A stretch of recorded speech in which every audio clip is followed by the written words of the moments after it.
Morning बच्चों। Class 9th chapter 9th सिक्ता सेतुः। सिक्ता सेतु का मतलब होता है रेत का पुल।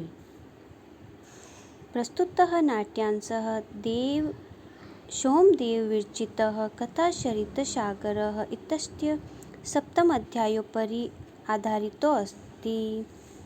प्रस्तुत नाट्यांश सोमदेव रचित कथा सरितसागर के सप्तम अध्याय पर आधारित है।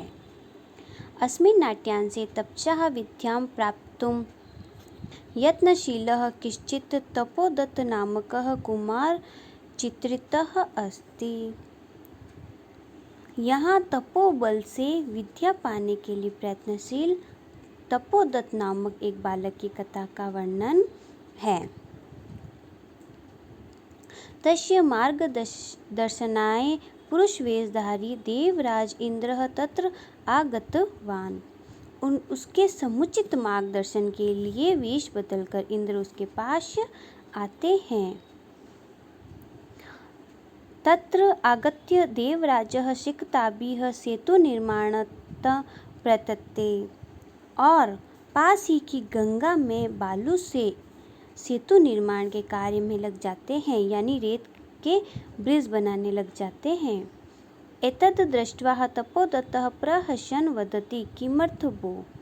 उन्हें वैसा देखकर तपोदत्त उनका उपहास यानी मजाक उड़ाता है और कहता है किमर्थ वो बालुकाभिः जलबंधं निर्मासि। अरे किस लिए गंगा के जल में व्यर्थ ही बालू से पुल बनाने का प्रयत्न कर रहे हो।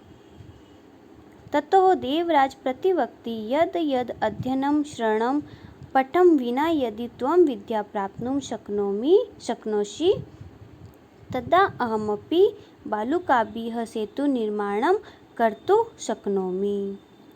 तो वह देवराज इंद्र उसे कहते हैं कि प्रतिवक्ति यद यद अध्ययनं श्रवणम पठनम विना, यदि पढ़ने सुनने और अक्षरों की लिपि के अभ्यास के बिना विद्या प्राप्त न तु शक्नोषि तदा अहमपि बालुकाभिः सेतु निर्माणं कर्तुं शक्नोमि। अक्षरों की लिपि के अभ्यास के बिना तुम विद्या प्राप्त कर सकते हो तो मैं बालू से पुल अवश्य ही बना सकता हूँ। देवराजस्य अभिप्रायः ज्ञात्वा तपोदत्तः विद्याप्राप्तिकामः गुरुकुलं गतवान्। देवराज से यानी इंद्र से ज्ञान प्राप्त करके वह गुरुकुल में विद्या प्राप्त करने जाता है। अब यहाँ नाटक शुरू होता है। ततः प्रविशति तपस्यारतः तपोदत्तः। उसके बाद प्रवेश करता है तपस्या में लगा हुआ तपोदत्त। यह नाटक का कोई भाग है जो बीच में शुरू हुआ है और वह बोलता है कि इसके बाद तपोदत्त तपस्या में लगा हुआ प्रवेश करता है। तपोदत्त कहता है अहमस्मि तपोदत्तः, मैं तपोदत्त हूँ। बाल्यः पितृचरणे क्लेश्यमानोऽपि विद्यां नाधीतवानस्मि। वह कहता है कि बचपन में बाल्य यानी बचपन में पितृचरण पिता के पैरों से मुझे क्लेश्यमानोऽपि यानी मुझे मार पड़ी, विद्या न अधीतवानस्मि जिससे भी मैंने फिर भी पढ़ाई नहीं की। तस्मात् सर्वैः कुटुम्बिनः मित्रैः ज्ञातिजनैश्च गृहीतोऽभवम्। इसीलिए सभी कुटुम्बी यानी मेरे परिवार वाले, मित्र यानी मेरे मित्र और रिश्तेदार मुझसे निंदित किया, मुझे अपमानित किया। मैंने इतने कलेश यानी पिता से मार खाने के बाद भी विद्या प्राप्त नहीं की, फिर तो मेरे परिवारजनों मेरे मित्र ने मेरा अपमान किया। ऊर्ध्वनिः श्वस्य, और एक बड़ी सांस लेकर हा विधे किम इदं मया कृतम्। हे ईश्वर, मैंने यह क्या किया। कीदृशी दुर्बुद्धि आसीत् तदा, कैसे वह मेरी बुरी सोच थी। एतदपि न चिंतयत्, इतना भी मैंने नहीं सोचा। हा विधे परिधाने अलंकारे भूषितो अपि न शोभते नरो निर्माण भोगी सभायाम यदि वा ग्रहे। वह कहता है कि परिधाने अलंकारे यानी परिधान, कितने भी अलंकार, ऐसा मनुष्य जिसने कितने भी अलंकार से सुशोभित हुआ हो, नरो निर्माण भोगी सभायाम यदि वा ग्रहे।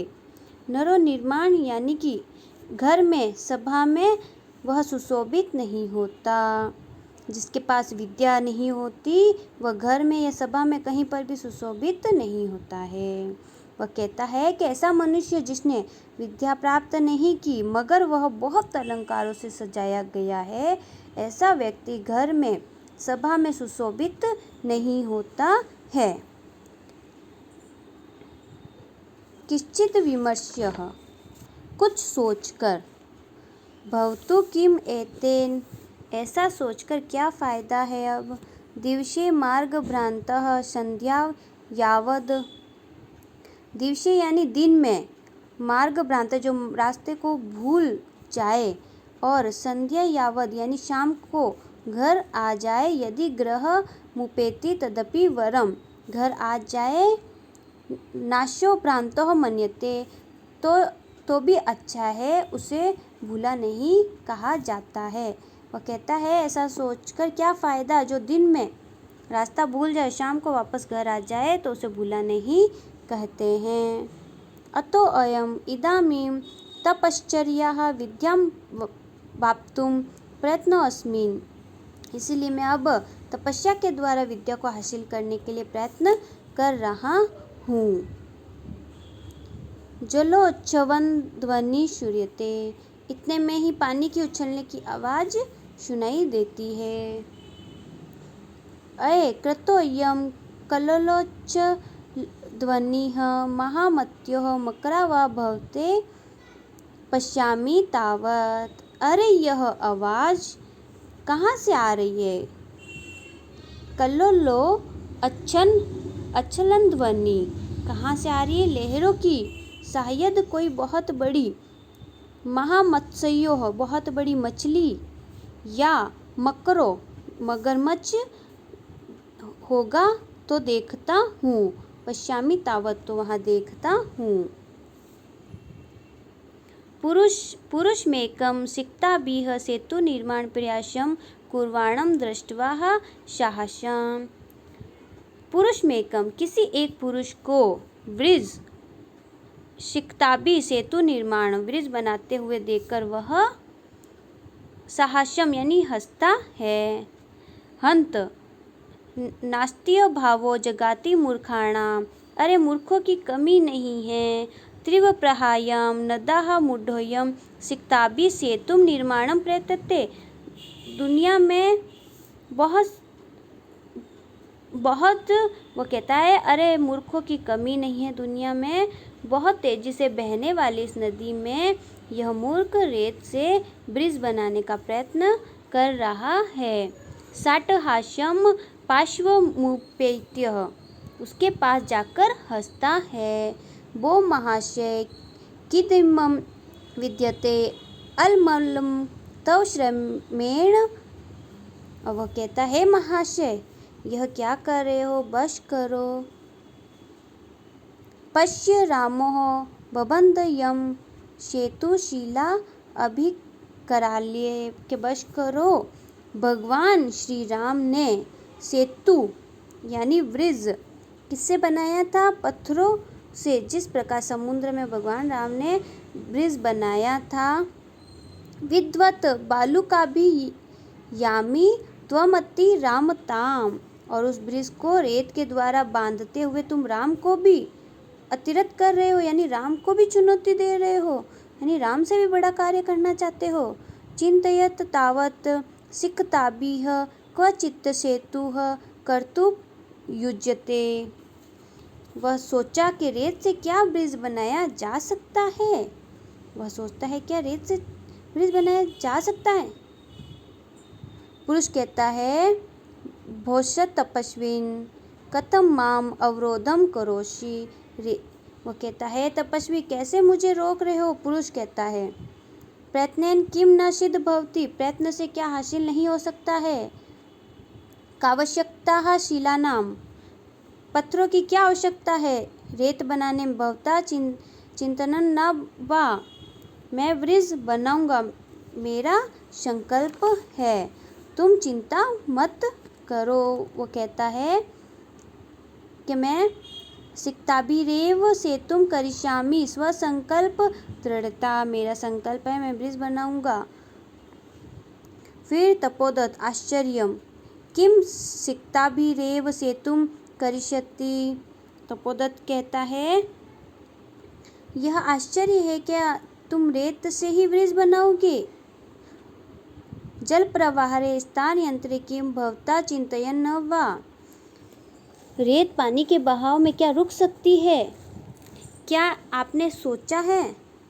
तो पुरुष कहता है सोत प्रसारम चिंततम चिंततम, मजाक उड़ाते हुए, सोच सोच, बहुत अच्छे से सोचा, सम्यक चिंततम, बहुत अच्छे से सोचा, न सोपान सहायता अधिरोडु विश्वसिमि, कि मैं सीढ़ियों के द्वारा ऊंची बिल्डिंग पर, वो कहता है न सोपान सहायता अधिरोडु विश्वसिमि, मैं सीढ़ियों के द्वारा ऊंची बिल्डिंग पर चढ़ने में विश्वास रखता हूँ। समुत्प्लुतेव गंतुम शमो अस्मि, मैं सिर्फ छलांग लगाकर जाना पसंद करता हूँ। तपोदत्त स्वंग्यम, मुंह बनाकर, साधु साधु आजन्येव प्रतिक्राशित, बहुत बढ़िया, बहुत अच्छा, तुम हनुमान भी अतिक्रमण कर रहे हो, यानी तुम हनुमान से भी आगे जाना चाहते हो। जिस प्रकार हनुमान उड़कर एक जगह से दूसरी जगह जा सकते हैं, तुम वैसा प्रयत्न करना चाहते हो। पुरुष सविमर्शम, थोड़ा सोचकर, कोत्र संदेशः किश्च, इसमें क्या संदेश है। वह कहता है विनः लिप्स्य अक्षर ज्ञानम तपोभिरेव केवलम, यदि विद्यावशे शेयुस्ते शेतुरेशः तथा मम। वह कहता है कि विनः लिप्स यानी लिपि का ज्ञान के बिना जो अक्षर होते हैं, उनके ज्ञान के बिना केवल तपस्या के द्वारा ही, तुम केवल तपस्या के द्वारा ही अगर तुम विद्या हासिल कर सकते हो, तो मैं यह ब्रिज अवश्य ही बना सकता हूँ। तपोदत्त कहता है स्वलक्ष्यम आत्मगतम, लज्जापूर्वक मन में सोचता है, अरे मामे वोद्देश्य भद्र पुरुषोयम अधिश्रिप्ति, अरे अरे मुझे ही ये उद्देश्य बनाकर मुझे ही कह रहा है, यानी इसका उद्देश्य तो मुझ पर ही उल्टा पड़ गया। नूनम सत्यमत्र पश्यामि, तो मैं इसमें सच्चाई देख रहा हूँ, पर ये जो कह रहा है वो सच्चाई है। अक्षर ज्ञानम विनेव वेदुष्यम वाप्तुम अभिलषामि, कि अक्षर ज्ञान के बिना विदूषक नहीं बन सकते हैं। तदीयम भगवत्याः शारदाया अवमाननाः, देवी सरस्वती का यह मानना है, गुरुगृहं गत्वैव विद्याभ्यासो मया करणीयः, गुरु के घर जाकर ही विद्या ज्ञान प्राप्त कर सकते हैं। पुरुषार्थेरेव लक्ष्यम प्राप्यते, मेहनत से ही लक्ष्य की प्राप्ति हो सकती है। प्रकाशम, अब वह बाहर बोलता है, पहले मन में सोचा इतना सब कुछ, अब वह बाहर बोलता है। वो नरोत्तम, हे श्रेष्ठ नर पुरुष, न हम जाने यत कोपि भवान, मैं नहीं जानता परंतु साधने परंतु भवदीह उन्मीलम में नयन युगलम, पर मेरी आंखें खोली केवल तपस्या से, तपोमात्रेण विद्याम वाप्तुन प्रयत्नमाना अहम अपि सिक्ताभिरेव, केवल तपस्या से ज्ञान प्राप्त करने के लिए प्रयत्न करना वाला मैं भी सेतु निर्माण प्रयासम करोमि, मैं भी रेत से ब्रिज बनाने का निर्माण ही कर रहा था। वह कह रहा है कि मैं भी आपके जैसे ही मूर्खपूर्ण कार्य कर रहा था। केवल तपस्या से विद्या हासिल नहीं होती है। जैसे आप ब्रिज बना रहे थे रेत से, वैसे ही यह कार्य भी रेत से ब्रिज बनाने के समान ही था। तदिदानी विद्या अध्ययनाय गुरुकुलमेव गच्छामि।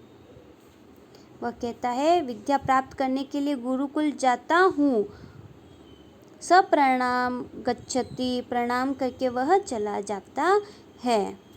तो इस पाठ से हमें ये शिक्षा प्राप्त होती है कि हमें बिना मेहनत के, बिना प्रयास के विद्या कभी हासिल नहीं हो सकती है। जिस प्रकार से रेत से ब्रिज नहीं बनाया जा सकता, उसी तरह विद्या तपस्या से नहीं बल्कि मेहनत से प्राप्त होती है।